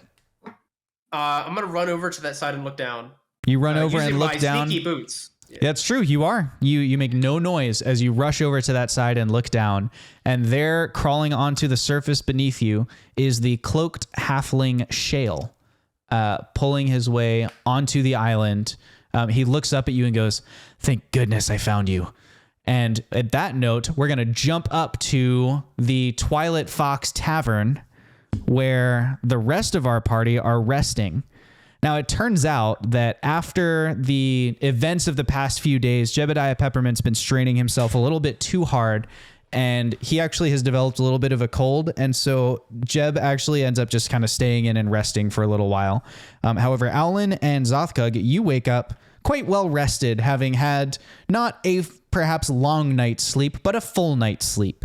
It is the morning, and you are now in a position to, I guess, figure out what you would like to do next. Good morning, Alan. Good morning. When you have a chance, I think it may be beneficial to get all together in a room with Elaine and Elliot and see if we can formulate a plan. As you say that, you hear a voice from just around the corner of your door go, "We're already awake." And you poke your head out the door, and sure enough, there's Elaine and Elliot sitting in the kind of main area of the tavern. They're sitting there with Annabelle. Elliot has his arm around his daughter. He seems very happy to be reunited. And while he looks better, he still looks like he's, been through some stuff. He's got some scars and bruises and stuff, but he's alert and present and, and there. And that's all happening. Franklin here? Franklin Webb is not here at the moment. He is sleeping at the inn. He's just not awake yet. Oh, okay. We'll let him sleep. Well, great to see you, Franklin. Great to see you're looking well. And Franklin, yeah. I'm Elliot. Did I actually say Franklin? You did. Yes, you did. Oh, I'm so sorry. I'm sorry. Sleepy still? I'm still waking up. From what yes. Elaine tells me, y'all have had a pretty long couple of days. Yeah, and they're just getting longer, man. Yeah. Yeah, that's right. You got a friend to rescue, right? You got a missing dude. I think this letter is actually for you, but I haven't been able to actually get the letter. And you look in the corner, and there is a serval sitting in the corner with a scroll case clutched in its mouth. But anytime someone goes near it to try and take the letter, it growls at them. I'll approach slowly and do the. Yeah, it immediately drops the scroll on the ground at your feet and rolls over on its back for belly rubs. I pet it. Okay, Absolutely yeah. Pet it. The orc pets the wild cat, and also the scroll case has now been given to you, and you open it up, and there is a note in there from Shale. During his interrogation of Shark Harley, Shale has learned that Shark was hired to take Elliot Orchid to the south well in the bowl of Tumbleweb and toss him in. She had no further instructions than that point, and he also believes she is not under the Aboleth's control. She was hired for the job by Jess Basin the same night that Elaine Mollusk shared the information about Elliot's discovery. Shale is convinced that this is the way into the Aboleth's lair and intends to go there at once to search for his merfolk friends, and he has sent his serval with a note to inform the party. Shark Harley, meanwhile, has been tied up and left on the steps of City Hall with a note signed with the party's names and Four Guys Ventures and Vibes, hoping to give you guys an edge when you pitch yourselves for like a charter of commerce. Wait. Yeah. So that's the note from him. What is it? What does it say? It says, insert what Josh just said. Yeah. So this- we could either go after him and hope that Fox is down there with him, which he very well may be, or we can wait for him to come back. I believe it may be beneficial for the most part to wait for him to come back, as Shale strikes me as someone where if he intends to do a mission on his own and doesn't let us know except after the fact, I believe he intends to do the mission on his own. And it seems very likely from what he's written, even though he doesn't explicitly say it, that if he suspects his merfolk friends may be down there, then Fox may be down there as well. I just hate sitting around waiting, man. We gotta go save Fox. Even though it may seem trivial in some ways, I do believe that there are some things we can do while we wait. We could investigate, go back to the manor, and investigate there and see if we can find him. I do not believe that's a good idea, says I Elaine also Mollusk. don't believe that's a good idea. As far as I know, Jess Basin's private security, the company private security goons are going to have that place locked down tight. After any kind of incident, that's what they do. They lock spaces down. It's hard to even get in there for the deputies. Private security goons, did security for a party that Edison had catered and stuff, and that there was an incident. And that's what happened. So I'm expecting that's the behavior we can see from them. However, if you want to go after your friend, I don't see any reason why you should let this other roguish figure. I don't know why he should prevent you from going after your friend. I mean, if you want to go and get him, you should go and get him. You should do you. I have been talking with Elliot about his discovery, and I think that between the two of us, we can get the thing working, even though we no longer have the blueprints that he was confident in. The design is experimental, and it's going to require a couple covert trips into Edison facilities to get materials. Obviously, I can't really be seen there anymore. I have a feeling that there are other of my employees who are in danger, and I don't want to extend the danger to them. But I think by the end of the week, I should have a kind of prototype of this device created with Elliot here, and we are hoping that. Well, why don't you tell them, Elliot? It's just it's a box, and you push on the box, and it should send out like a disruptive wave, where basically it should it'll jumble your brain, but it'll also jumble your brain in a way that the aboleth can't talk to it anymore. So like if there's mind control from Elaine tells me it's called an aboleth, but whatever beast is mind controlling, it shouldn't be able to do it anymore at the expense of, like, you might not be thinking so good for a couple days. Like, it'll take a little while for the charm to wear off. I'm not really sure how long it wears off, because there isn't real magic around to test with, so I've been having to just break apart wingle digits and mess with raw sacrium and stuff to try and get it working. When worn off naturally, for me it seemed to wear off quite fast, but however for Elaine, if I remember correctly, it seemed to take a few hours for the effects to wear off completely. It may be a case-by-case basis. It could be different for everyone. If I remember from my notes, and she pulls out a quick little pocket journal, she goes, yes, it was 672 minutes before my disorientation wore off the way that I expected it to, and I realized that I had not been tracking the time of my disorientation. So that's what I have tracked here, is 672 minutes. Interesting.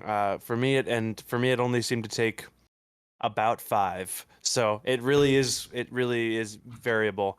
Wait, Alan, man, you gotta bop me on the head in case I've been.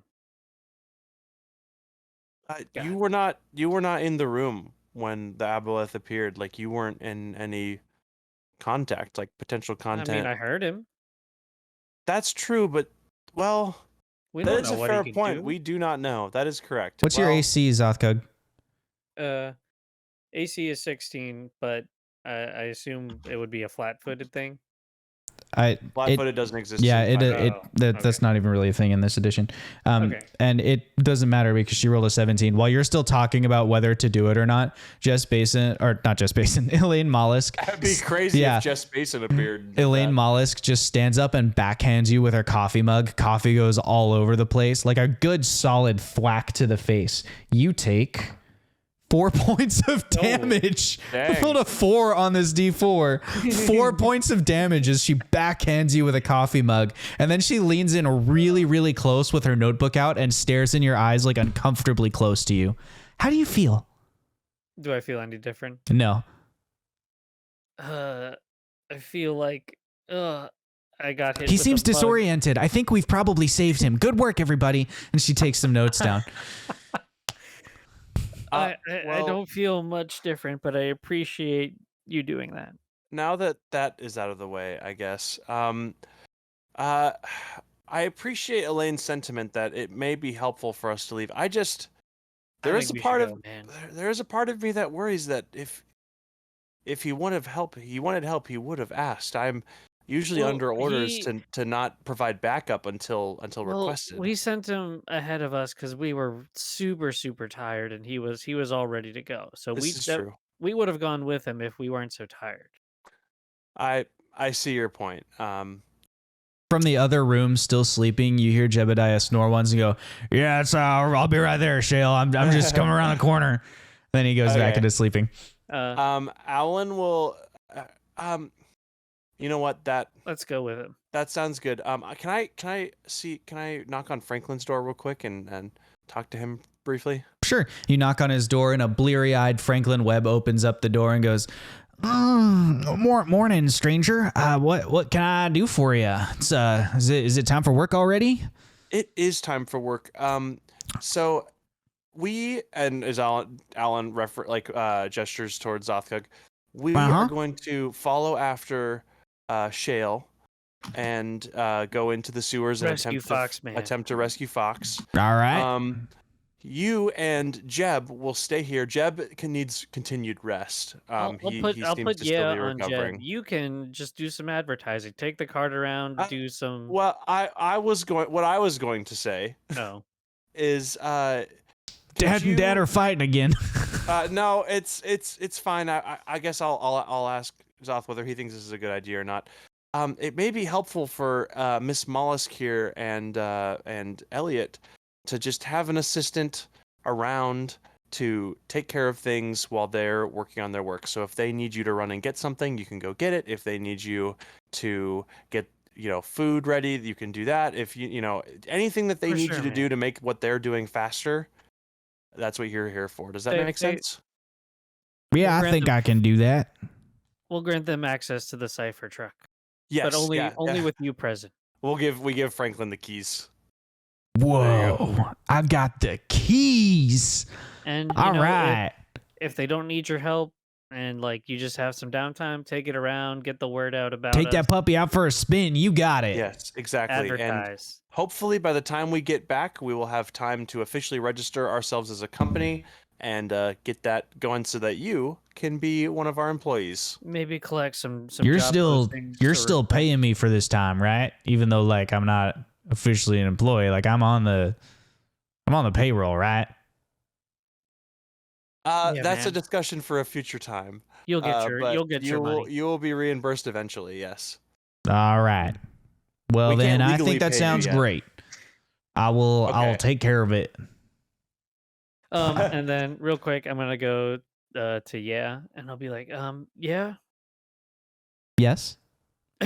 We're going to save Fox. If you want to come, you're welcome to tag along. If not, Jeb is still sleeping and maybe not feeling well. Maybe if you could help him feel a little bit better, if you decide to stay. I will see if I can help calm and soothe him. Okay. You do that, man. Yeah, the Myconid quietly, pitter patters off towards Jeb's room. And we put Franklin in charge, so if he needs you for anything, whatever. But you do you, man. Yo, yeah, the Myconid rolled a confirmed nat 20 to help Jebediah Peppermint feel better. So I don't know what that bonus looks like yet, but by next session I will. Let's go. Okay, what are you two off to do? Oh, as you head to the... Go ahead, sorry. Yep, we're off to the well that he suspected. As you walk towards the door, Elaine Mollusk grabs you on the arm. She goes, "You seem like an intellectual type. Is that right?" Yes. Yeah, man, I am. Well, is she? Did she grab Do you know my arm? Do you know what these mean? And she unfolds a thing of paper in front of you. Alan, you know that it's the periodic table of elements. Zothkug, you can roll. What would that be? Arcana with disadvantage, I guess, because it's not really magic. It's, but Alan, you recognize them. Yes, that's the periodic table of elements. I got a 9. Okay, you didn't know that, but you pick up on what he's saying quick enough that if you want to, you can it's the elements, like he said. Yeah, it's the table of elements, man. Like water, earth, fire. Not quite. The chemical elements that actually make up the atomic structure. I think to get this thing put together, we're going to need a third set of hands. If you want, maybe when you get back from saving your friend, which is obviously the priority, but maybe when you get back from saving your friend, you can give us a hand with the machine here. I'd be happy to, teach you some of the tools we're using and things like that. I would greatly appreciate that. I've been studying this sort of thing a little bit, and Alan pulls out that book that he has about artificing. Yeah. That he received from the temple. Oh, that's a great one. I'm only a few chapters in, but it's greatly interested me. I would love to help participate in this. I did a little bit of tinkering with the device when I was attempting to, figure out what it does, but I was unsuccessful. I would love to learn at the feet of the masters here. That would be amazing. Elaine, man, if you need an extra set of hands while we're gone, Franklin's been instructed to attend to you if you need it, and you have access to the cipher truck if need be. Oh, I have access to every cipher truck. I guess that is technically true. Very well. Well, we're going to get to work. And when you come back with your friend mostly safe and alive and probably unconscious if he belongs to the evil beast thing that we're fighting, we'll have a anti-mind control device. This is sounding more and more like the plot of some kind of grandiose game. The longer that I try and figure it out. Anyway, I'm going to get to work. And she sits down at the table and, begins drafting things with Elliot Orchid. And you two head out the door. Hey, All Alan, right. man. Yes. Elaine made a good point there. Do you ever feel like life's just a big game, man? It is quite interesting. I do believe if I look back on my life at this moment, I could kind of divide it into segments of backstory versus the beginning of this current story, and kind of as you have this conversation back down in the dark scary dungeon underneath Tumbleweb, Fox having been rejoined by Shale, Shale says to you, "Thank goodness I found you. I didn't even realize you were going to be down here too, but the others, they don't know. They're probably going to head back to the mansion and look for you. She's down here. The West, my contact, she's down here. She's somewhere in this region. This is also you're muted, but she's down here somewhere. She's in this dark site in this horrible place, and I think we can find her together. Will you help me?" I haven't even been making sounds, but I was muted. But what?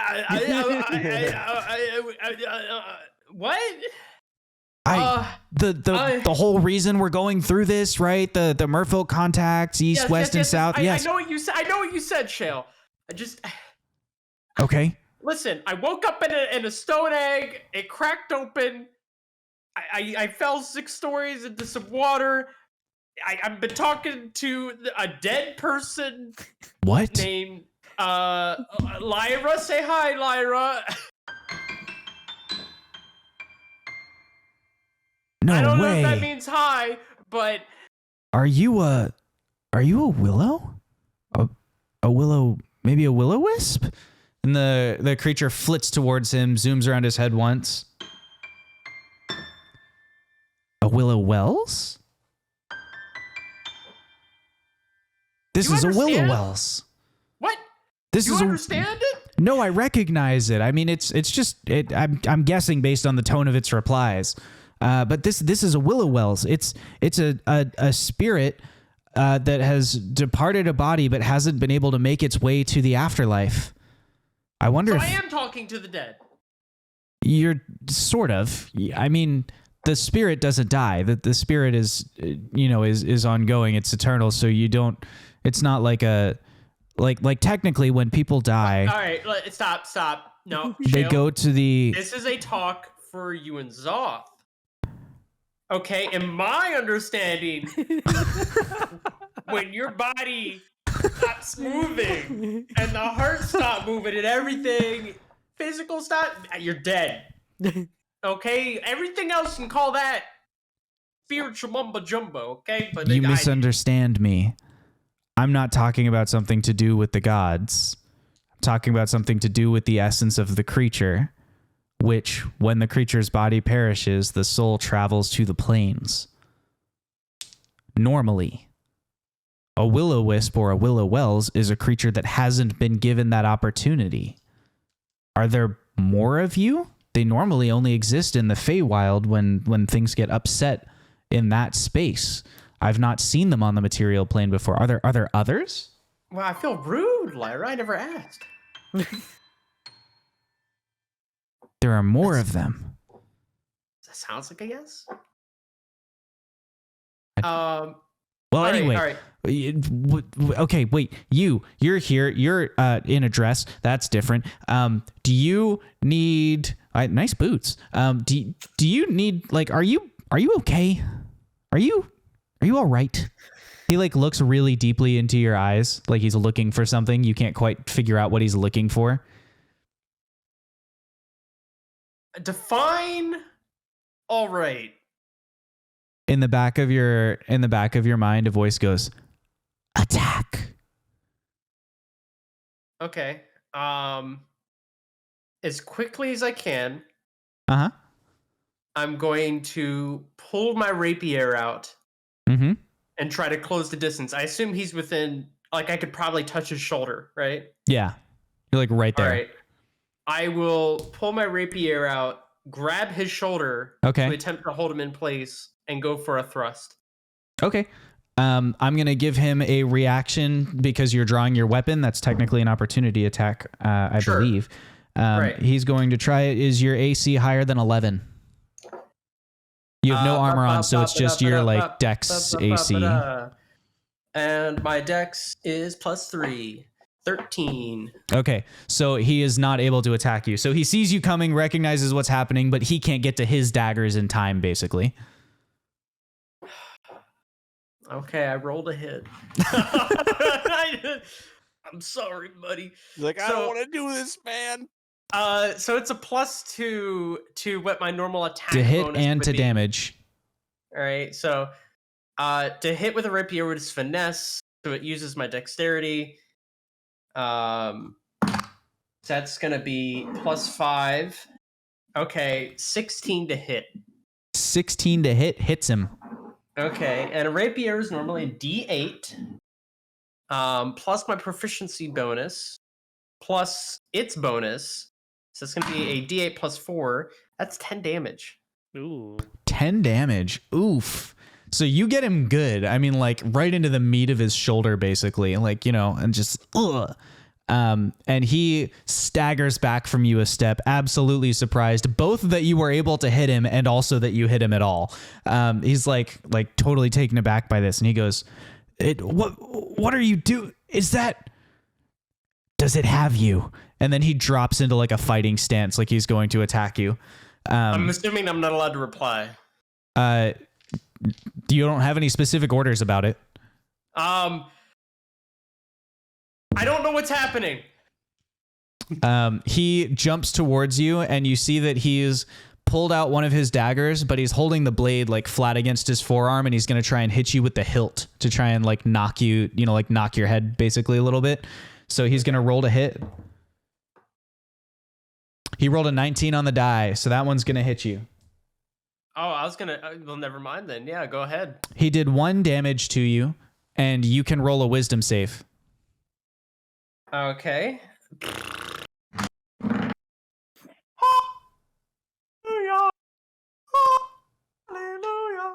That's a 19. All right. And the fog, your head is still foggy. You don't totally remember how you got here. Like you remember bits and pieces, but the story is unclear. But you are yourself again, and the Aboleth's control over you has been shaken. Wait, are you telling me I just forgot like everything that happened up until now? Not all of it, but bits and pieces. It's just like a weird foggy kind of, you get pieces of it. Over time, it will all come back to you. Shale? Shale rolls to hit you again. He hit. He did 2 points of damage as he hits you again with the hilt of the same dagger on your head, and then he gets really close and looks in your eyes. They don't look any different. Are you? What the fuck's wrong with you? I'm gonna hold on to this, and he takes the rapier while you're like holding onto your head. He just takes the rapier and like kind of pockets it, like puts it into a one of the dagger scabbards. He just sticks it through the end. So it's like. Where did you just get? Where did I get that from? Okay, you're probably back then. Back for what? Keep it down. What is happening? Shh. I think we're in the thing's lair. It could be here any minute. Keep it down. And then you hear like water moving and something swimming, and Shale leaps on you, pulls you to the ground, and like puts his hand over your mouth and goes, "We're on the same side again. Don't worry, I'm not gonna hurt you. Just stay really still." Roll stealth with advantage because Shale is helping you. And you got the boots. Well, that only affects moving. Oh. Oh, I guess advantage cancels out my exhaustion, right? Yes. All right, so my first roll plus stealth. Oh yeah. Oh yeah. Yeah. It's all coming together. 21. 21. My 21. favorite number. Okay. With a 21, you are able to basically, like, you just go completely still and silent. You're like obeying the ranger, basically. He's got your mouth cupped as he's sitting there next to you, also like totally silent, stock still, holding his breath. He Is really, he bleeding really. on me? Sorry? Is he bleeding on me? Yeah, on the back of your dress because he's holding you from behind. Okay. He whispers really, really softly in your ear. You are absolutely freezing. What the heck?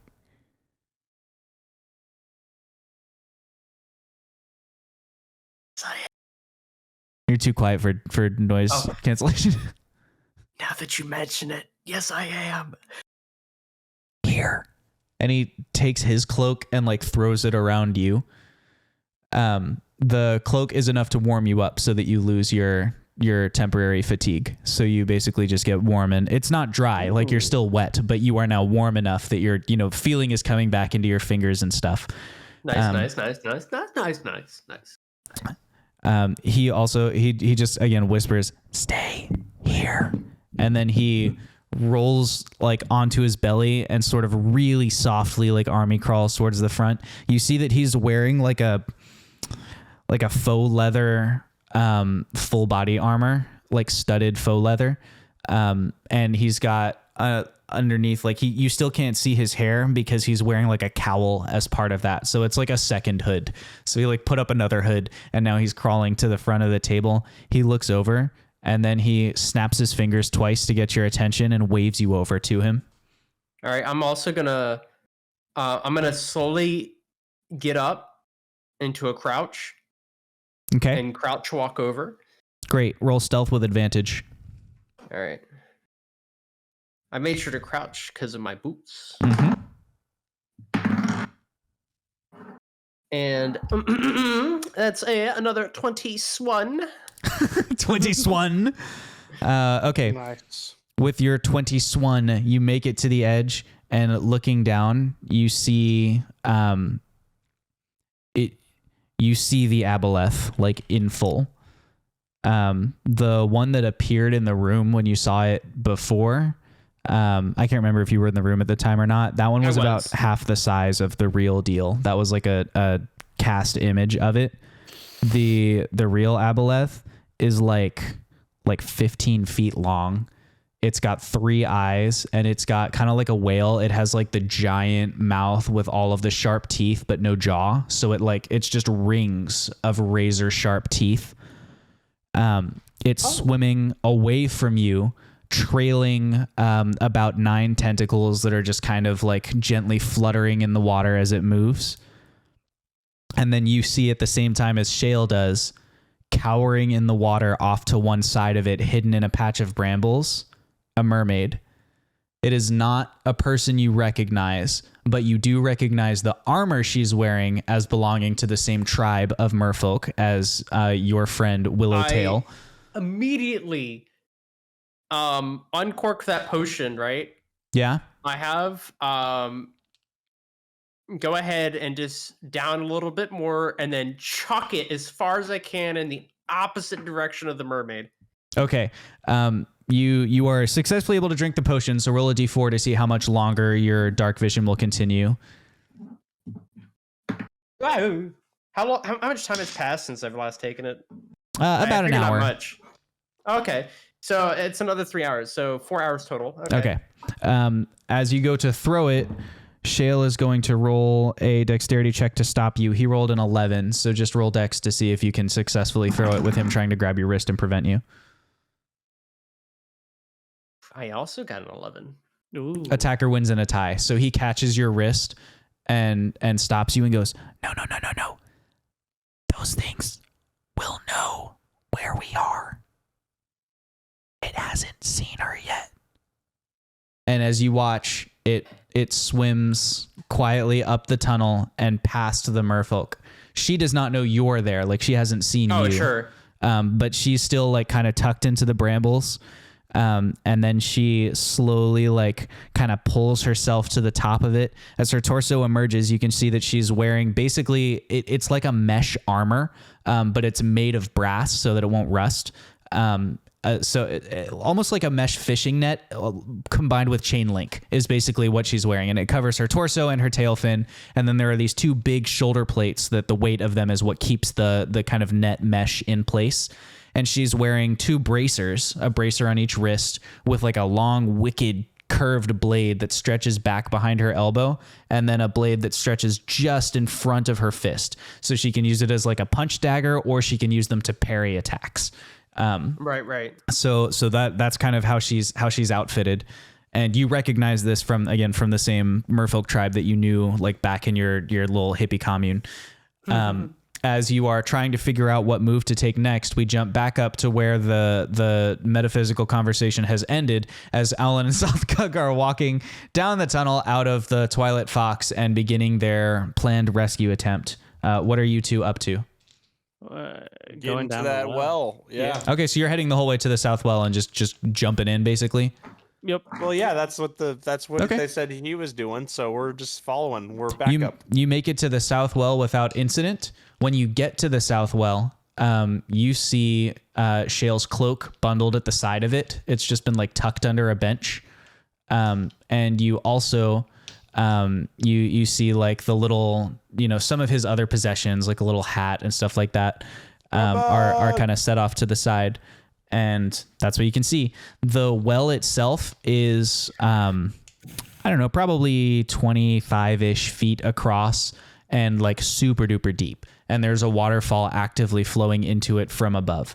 So to get into the well, you can dive in with athletics, or you can, or I guess you can climb in with athletics, like to try and slowly let yourself down, or you can dive in with acrobatics and see if you can like tank the landing basically, but you can't see how deep it is because there's an active waterfall flowing into it. So it's kind of blocking your ability to look down how far it goes. Alan will athletic it. Okay, Alan's going to climb down. Zothkug, what are you going to do? Is there anywhere to tie a rope off? Yeah, I mean, it's a well. So there's like, the thing with the bucket on it.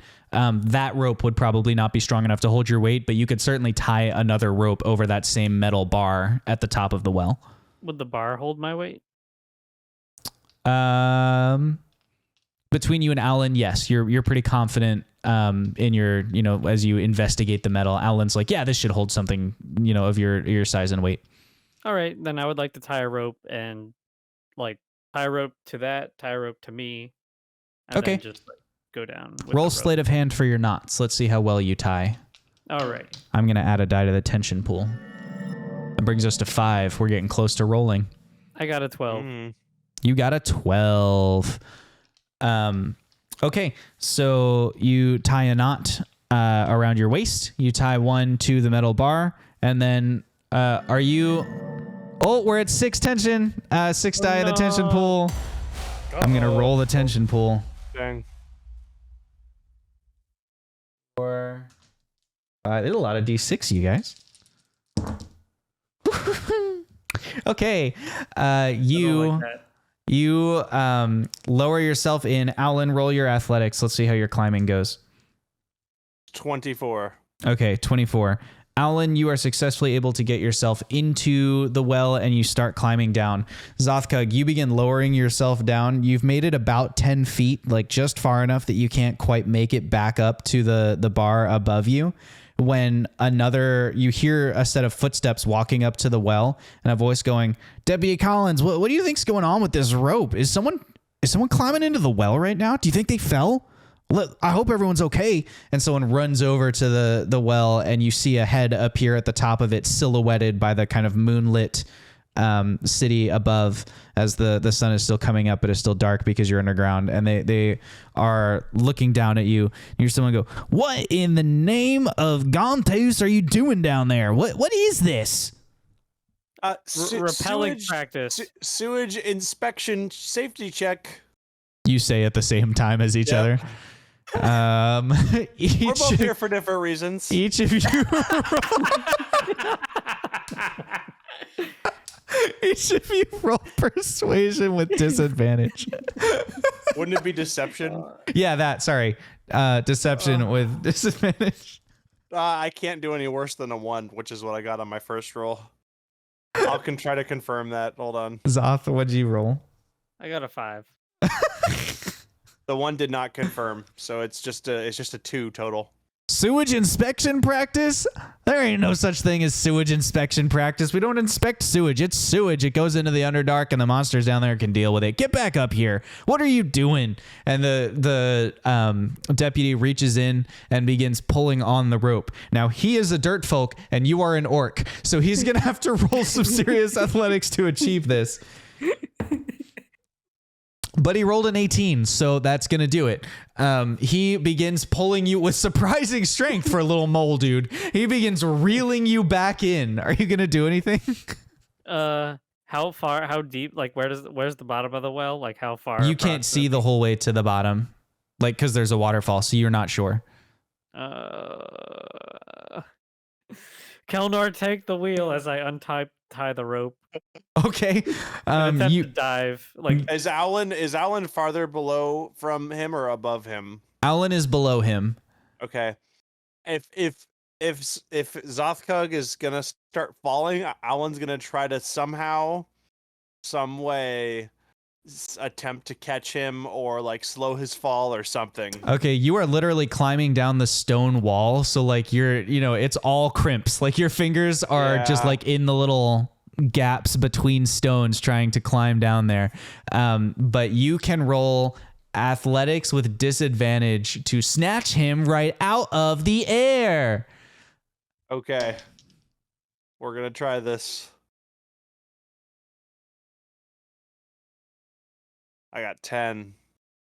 10 is not gonna do it. He's an orc, so he's pretty heavy. So you try and snatch him out of the air, but you're not able to. However, you don't lose your grip on the wall. You're able to catch and steady yourself. Alan's gonna. I got Chat bless. cast bless on you. Go ahead and roll the d4 and add it. Let's see if it's enough. I got a 4, so 14. Yep, a 14's enough. I had set the DC at 13. Thank you, chat. So you catch him, like basically by like the scruff of his neck, pretty much, and like swing him into the wall.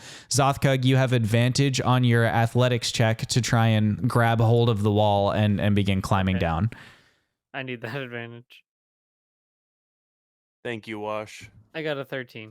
13. Okay. You were able to at least get a grip, but you're not able to move. Like the rushing water and the stones are slick and you're trying to figure out your way around here and you're basically just like clinging to the wall. You're not scared. Like you can try things, but just climbing, you're pretty confident you're going to fall if you try and keep climbing. No. How do you two want to? Oh, and above you at the top of it, the deputy who's like, he fell backwards on the sudden release of weight on the rope has now pulled himself back up and he's like, now get out of there now. I can't have you getting into the city's drinking water. Come here, Sheriff. We're going to have to take a look at this. And right after he says, I can't have you getting into the city's drinking water, Alan's going to lean over to Zoth and say, if you can't climb, I think the best bet is to dive directly into the city's drinking water. I have a plan. Just trust me. Okay. Okay, so 2 things are going to happen, Josh. Okay. While I'm on the wall, I'm going to get out a leaf ready to cast a spell. Okay. And what I want to do is when I can start to see like the bottom area, I want to cast Create Water to add to the volume of water at the bottom. How much water does Create Water make? 10 gallons of clean water. How much water does Create Water create if a Create Water could create water? How much good wood could chuck wood? That was the worst way I've ever heard that ever, but it's also the best way I could have imagined Matt doing it. So, thank you. Okay. I don't want you to feel like I like swung around and like tried to be mean to you on this. A 10-gallon fish tank is 20 inches long by 10 inches wide by 12 inches high. That's not a lot. So that's probably not enough to create any extra cushioning. However, 20 gallons. According to Wash, Create Water creates a 5-foot cube, but maybe that's not correct. You create up to 10 gallons of clean water within range in an open container. Alternatively, the water falls as rain in a 30-foot cube within range, extinguishing exposed flames in the area. I could cast it. Hold on. What level spell is that? That is a first level spell. I could cast it at 3rd level. And That I would could make add 30 an gallons of additional- water, 3 Yeah. fish tanks. Would that be enough? It's enough for you to try. I'll try casting it at 3rd level. Okay. Yeah, chat's like 10 gallons is 10 jugs of milk. So like 30 gallons of, or 30 milk jugs worth of water is what you're going to try and cast. Okay. To pull that off, let's see. So you'll have to basically get your reaction time right. So we're going to use dexterity for that. Roll a dexterity check to see if your reaction time is good enough to nail the timing. If it's not, I'm going to roll for complications. Okay. Hey, Josh. Hey. I got an 18. Okay, that's your reaction time is great. So you drop, you cast create water, and I'm going to let you half the fall damage because of create water helping to cushion you, which is a big deal. Because I'll let you roll them too, because I don't want you to think I'm fudging numbers. No, you're good. It's a 100-foot well, so you were about 20 feet down with Owlin, so that's 80 feet, which is 8d6 of fall damage, halved is 46 of fall damage. All right. You said 46? Yes. Okay. No, 40d6. Yeah. You're gonna die. I rolled 12. You rolled what? 12. Okay, you take 12 points of fall damage as you are able to cushion yourself a little bit, but like you like bang your head against the wall, and there's a lot happening down there. Owlin, you just hear this big splash noise at the bottom of the well. Above you, the deputy goes, "Didn't I just tell you not to get in the drain? Now you come back up here, sir. I don't know who you are, but you need to come back up here right now." Alan just yells, "Are you okay, Zoth?" Yeah, not the best landing, but I lived. Alan, from that description of how his landing went, he's gonna keep climbing down instead of diving down. He was considering maybe diving down to go faster, but Okay. not the best move. The sheriff has now rejoined the deputy at the top of the well, and he's like, "I'll fasten a lasso. We'll get him out of there." And you hear just scuffing sounds at the top of people doing things. Josh, Yeah. would I have gotten a feel for the distance? Like, could I approximate for Alan? Yeah, it's about 80 feet. Okay, Alan, it's about 80 feet down. Thank you. That's a good estimate. And so Alan will mentally be like, would Alan know like what a safe distance for him to dive off from would be? I don't know. How much HP do you have? Alan has 35 HP currently. 35 HP. So the average D6 I think is 3. I think it's 3, not 4. So the average D6 damage is 3. So safe fall damage for you would be 3 times, basically like 3 times. So like 120 feet. You could fall and still live. Well, yeah, he doesn't want to know fall and still live. He wants to know fall and like only bumps and bruises. You could into water. You could probably do 30 or 40 feet and like only bumps and bruises. Alan will get to about like a 30-foot mark and then jump. Okay. And he's can he attempt to like roll acrobatics to like try to like dive basically like to get the safest? Yeah. Okay. Yeah, he can do that. Okay, so before he gets there, I'm gonna give the sheriff 2 chances just because you're having to climb slowly down the wall. I'm gonna give him 2 chances to lasso you. Lasso. His first lasso roll is a 13. What's your AC? 12. He got me. All right. Wow. The lasso is wrapped around you. Now the Dirtfolk sheriff has to try and lift the 7-foot tall barbarian. And assuming you're resisting, I'll let you use strength to try and pull back on the rope. Strength check or strength saving throw? Strength check. Dang. He rolled Nat an 18. 20. Oh, never mind. You pull him into the well. No. Alan doesn't Oh, want to okay. do that. What does either. Alan want? Alan wants to like okay, I don't know if this is too much to ask, but like snap the De-lasso. rope so he can just like keep going. Like either untie the knot or like snap the rope. Alan like temporarily barbarian rages and gnaws through the rope. Like just like tears right through it. Okay, that works. Yep, and you are off the lasso. He'll get one more shot then. Oh shoot! I finished my soda earlier.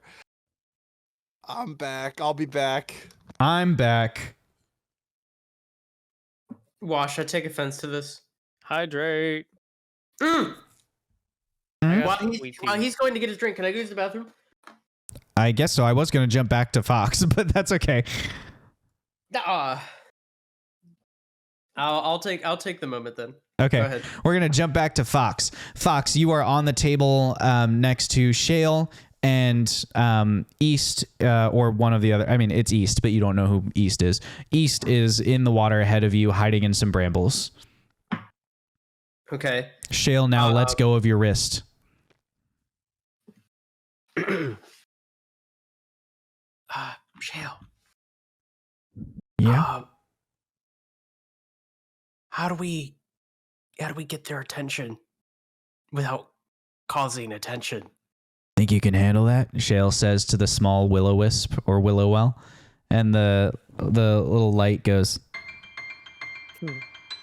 And then it zooms off into the distance, flits around her head twice. You see her eyes, she kind of startled and follows it around. And then it flits back to the table. She looks up and Shale flashes a small mirror at her. Like just a small, it's actually a dagger blade, but like a small reflective piece of something with the blue light on the other end.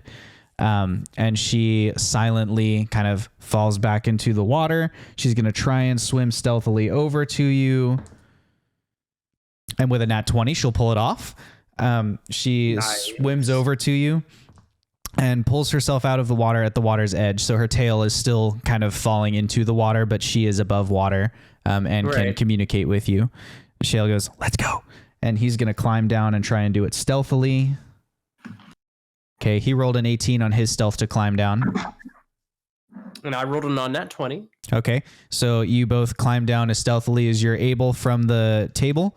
You make your way back to the water's edge, and she goes, "Who is this one?" I'm gonna immediately grab her shoulders, and I'm like, "Where's West?" Where's you? He knows who. What? She knows who West. Are you a dwarf? What are you? West. She's here. She's safe. She's hidden away. Hang on. We can go see her. I will take you to her. But first, she wanted me to get you this, and she hands a scroll case to Shale, and he goes, "Never mind the report. Where's she?" And he like just tucks it away, in like a little pouch, or clips it to his belt or something, and is okay. Where's she? She goes, "Follow me. Can you both swim?" And nod my head. Okay, let's go. And she. At this point, by the way, I'm going to put down the bowling ball. Okay. And strip the excess parts of the dress that are unnecessary. Sure. And I'm going to change back into a more comfortable human shape. Okay. I will get more water displacement. That more way. Hydrodynamic. Exactly. Okay. Both of them just kind of look at you like, what? Now's not the time. West. We're here for West. West. Well, okay. And she turns and dives into the water and begins swimming away. You dive into the water, even with Shale's cloak on, the water is very cold. As you go back in, roll your Constitution save with advantage. If you stay in the water too long, you'll have to roll another one without advantage. You said advantage, right? I did. That was your mistake, my good sir, because I just rolled a nat 20. Oh, he rolled a natural 20. Very well. Then I won't make you roll with disadvantage because of the cloak being around you when you try to swim. So you are able to swim in the water and you stay pretty warm. you do still have to roll stealth to see how quietly you do that. My good sir, why would you even bother asking when I roll a 23? Oh, I was really expecting you to be like, when I rolled a 4. Okay, so you very stealthily follow her to the hallway that you had seen like off in the distance. And now with your superior dark vision and everything, you know, it takes you about 20 minutes to get over there, but you're able to cover the distance. And you can now see that this is like a really well carved hallway. The rock is hewn really smoothly and stretches out into the distance. And at the end of the hallway, which is about 100 feet away from you, you can see like a big table with some people sitting around it. East says to you, this is some kind of conference room or control center for the army they're building. It needs to be. There's a lot to unpack here. Anyway, they have to use water to cool the machine process, and West is hiding in that water flow. So come this way. And she, instead of actually going into the hallway, dives down, and you can feel. Almost as if without her, you'd have had to detect this in the water currents, a slight change in the way that the water current is working where it's pulling downwards. You're going to need to roll athletics to dive after her.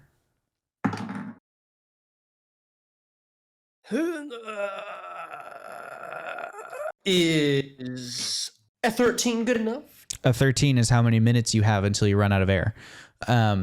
You follow her underwater, and she leads you into a tunnel. Holy crap, he holds his breath really good. Sorry, that's crazy. That is pretty 13 insane. minutes? Yeah. Dang. You're right. I probably shouldn't have gone that long, but I did, and now it's said it. canon. Yep, there it is in the lore. That's real now. It's a World changeling record thing. breath He holder. changes his lungs Well, to be really, really big. You gotta remember, I also grew up with mermaids, you know, so. You learn tricks. I think the world record is learn like tricks. 7 or 8 minutes, isn't it? Anyway, You learn tricks! yeah, you'll learn some tricks. You use some of your tricks for 13 minutes to follow the merfolk down. Shale also swimming beside you. And after about 9 minutes, you of swimming down this like narrow kind of tunnel open way thing, you find yourself at a bend in the tunnel where there's a pocket of air, like the water switches back on itself and you're able to surface and catch your breath. And in that spot, there is a merfolk who you recognize. It is your friend Willow. She is dressed in the same kind of copper armor, the mesh armor thing. But when she sees you, her eyes go wide and she goes, No. I didn't want you to be what? How are you here? You're supposed to. I'm immediately you were- hugging. I'm a hugging. Okay, he's a I'm hugging. hugging. And in that sweet, tender moment, we jump back to the well where Zothkug and Owlin are trying to make their descent. Owlin, nobody has successfully lassoed you, so you may go ahead and make your acrobatics check to try and dive with no fall damage. The last, is it 40 or 30 feet? 30 feet is what I was saying. 30 feet. Great. You may dive the last 30 feet, and if your acrobatics check is higher than a 14, then you can do it without any fall damage. I got exactly a 14. Oh, sorry, man. Dang. So you're going to take 5 points of fall damage. Oh, darny. As you make the dive, but you didn't realize like exactly how deep it would be at the end. And so you end up kind of like bruising your shoulder as you bounce off the bottom of the well. But you surface Including and my added water. yeah, including your added water. In fact, that throws off his calculate. No, I'm kidding. Exactly. You make it to the bottom of the well. You now realize that the bottom of the well, I mean, it stretches deeper below you, but there's like a ring of stone around it. Zothkug is already standing on there. As you pull yourself up, you realize that this tunnel kind of extends to the south of you. Crouching in front of you on the lip of stone, looking down the tunnel, trying to figure out where to go, is Shale. He turns around and looks back at you and he goes, "Oh, you made it. Okay, well, we can do this together, I guess. I didn't expect you to get my message so quickly." And on that note, tonight's Dungeons and Dragons session comes to a close. Wow. Oh no, someone's being lied to.